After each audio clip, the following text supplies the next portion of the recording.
Hello everybody, this is Gregory with 5-Minute Catholic Apologetics and Living, where 5 minutes of your time may get you to the divine.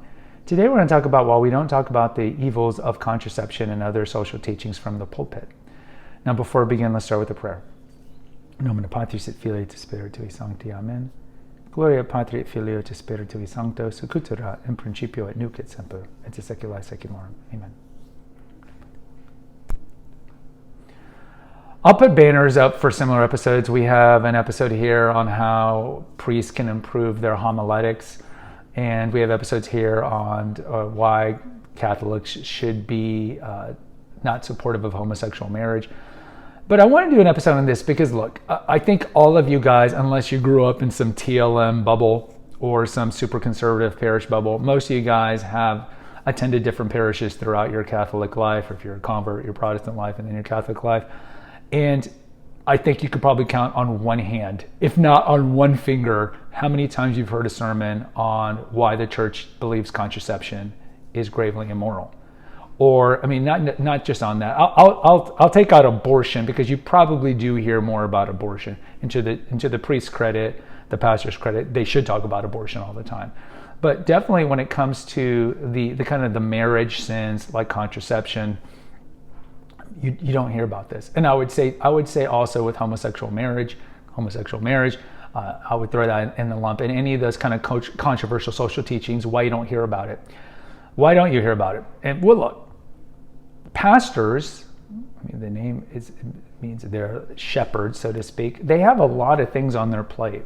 And certainly I have episodes here where maybe I encourage pastors maybe to be better, like have more confessional times. Don't be the master of ceremony priest where you have to do jokes and celebrate anniversaries and weddings in the sacrifice of the Mass, like in the middle of the Mass.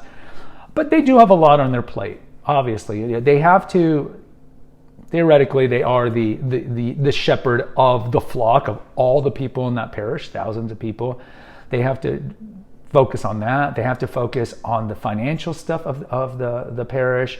They have to focus on the administrative stuff of the parish. They have to focus on the political stuff and juggling all these committees and all that. It's a lot of work. And look, again, priests have a vocation, and their vocation might be to be a priest, but doesn't mean they're going to be good at homiletics or even good at administrative stuff or all these other things. So they have to take on these roles that maybe that's not their strength. And there are some priests who are very good at all these things. And there's going to be some priests that are very good at administrative stuff, but not good at conducting a proper Mass, or not good at homiletics, or maybe they have a pretty dour personality, or whatever it is. So I want to say that it is difficult to be a priest, and obviously it's a vocation and it is a sacrifice. And I think one of the things that priests think about when they're up at the pulpit is they don't want to alienate anybody. They just don't want to alienate. They know the church is teaching. They're not material heretics. They know the church is teaching on, let's say, something like contraceptives.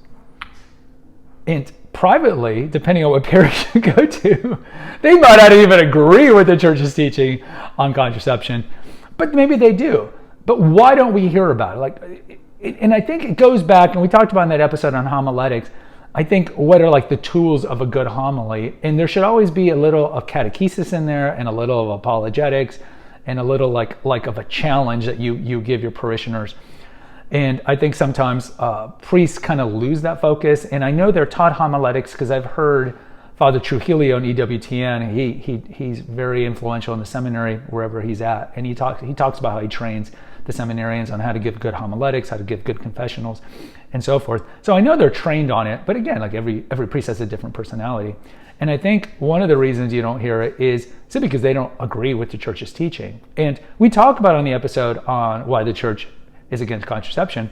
The church has always been against contraception. If you look at early Christianity, the pagans, whether it be in Greece or in Rome, commonly practiced infanticide, either leaving the kids out and dying through exposure, or using what I guess you would call rudimentary abortifacients at the time, because even in ancient time they knew what things to get from the apothecary, so to speak, to cause abortions, and it was quite common. And the early Christians were very pro-life. They were very pro-children. They would not have killed their children. That was one of the things that make the way early Christianity so weird to a lot of these pagans, but also alluring in a lot of ways. And really, the Christian church was the first feminist church. And I know this, the left that would listen to this channel would freak out when they hear that. But remember, women in antiquity didn't really have a lot of rights. They were essentially like chattel, and they were manhandled by the fathers and then their husbands in their life. They didn't have a lot of rights, and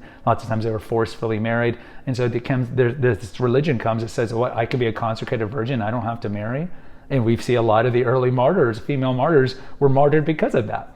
But either way, the church, going back to its early time in the ordinary magisterium, as we would call it, has always supported life, and has always taught that using any forms of contraception is wrong. And in fact, every church, Protestant or Catholic, Orthodox, all agreed with that until the Lambeth Conference in 1930, where the Anglican Church was the first Christian group, so to speak, to say it's okay sometimes to use contraception for certain occasions. And then after that, the Pandora's box opened up. And even only 38 years later, then you have Paul the Sixth with Humanae Vitae, where at that time in the mid-60s, the environment, especially in the American and the Western Catholic churches, was that we need to have contraception. This is the same time as Paul Ehrlich's book, The Population Time Bomb, and all the Neo-Malthusians were out there saying that the world was going to end by 1990 because we were going to run out of food and all this. So you have this gigantic milieu, and you throw in postmodernism and the spirit of Vatican II and all these things. So a lot of Westerners believe that when Paul VI got this committee together to tackle this, that it was all going to come out that we could use contraception. And in fact, the advisory committee said that that's what he should talk about in Humanae Vitae. But for whatever criticisms you might have of Paul VI, he did do this right. And if you read Humanae Vitae, it is just looking into the crystal ball of the future. And he was dead on about all the fruits of contraception and all the fruits of sexual licentiousness. And it's all played out. Women are objectified, the higher rates of illegitimacy, and so forth. When you take away the procreative from the unitive, it essentially leads to just sins of the flesh, so to speak. But either way, so the priest might not talk about it simply because he agrees with it. The other issue is maybe he is a staunch conservative and believes in the church's teaching, as he should, given that he is an employee of the church and you're supposed to parrot the teachings of the church. But I think that some of it is just he doesn't want to alienate the parishioners. And part of that is he doesn't want the parishioners not to come back. It's almost like family doctors. Well, when you go to a family doctor and they know you have a viral infection, they might give you an antibiotic because they know you want to leave with pills and that you might not come back. It's like, I waited 2 hours and he didn't give me a pill. It's like, well, ma'am, you have a virus. Shut up, I need an antibiotic. So they'll just give you an antibiotic so you can come back because it's kind of a business. I think sometimes priests feel that way too. Like if they alienate people, they're not going to come back to that parish, and therefore they're not going to be able to donate to the coffer. And that is not good in the long-term administrative part of their job. And I would say I totally understand that, but that's cowardice, right? That's pusillanimity, so to speak. And you need to think long-term. If you are a priest, you need to believe 100% in the church's teachings on everything. You might not maybe understand them, like nobody really understands the transubstantiation or the Trinity, these deep mysteries of the faith, but you must talk about them. And that's the problem. This is like if you go to parishes where the priests do talk about these very important contentious social issues like contraception and all these things, it's not surprisingly the pews are filled, right? Because people want to hear the truth. They want to be challenged. They want to hear you be brave, so to speak, and talk about these stuff. I mean, anytime you're in listening to a homily and somebody, the priest brings up something like being against homosexual marriage or abortion, you're like perk up. You're like, what? They're going against the typical speech? Oh my God! So a lot of these priests are so short-sighted because they think, well, I don't want to alienate anybody, but then they look across their church and their church is like 30% full. Why is that? Because if you stand for nothing, or if you stand for everything, you really stand for nothing. And as you see with the Protestant churches, the mainline Protestant churches, as they adopt to all these secular teachings, nobody shows up in their pews, right? They all go because you don't represent anything. If you try to placate every group, you're not representing anything. And so I would say to any pastors who would ever listen to this, you be strong, right? Christ talks about it, like he'll give you the words. He will He will give you the words to speak the truth. And he said, blessed are those who are persecuted. And you might be persecuted. You might lose some numbers. You might lose some parishioners. But you might gain some parishioners by speaking the truth. And ultimately, it's your job. It is your job. So don't be a coward.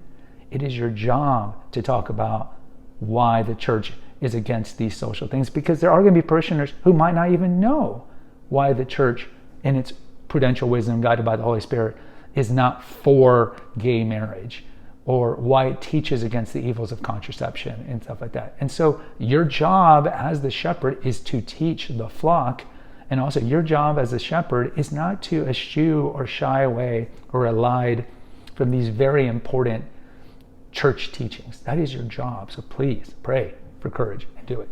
Guys, post in the comments. I'd love to hear from you. Until next time, take care and God bless.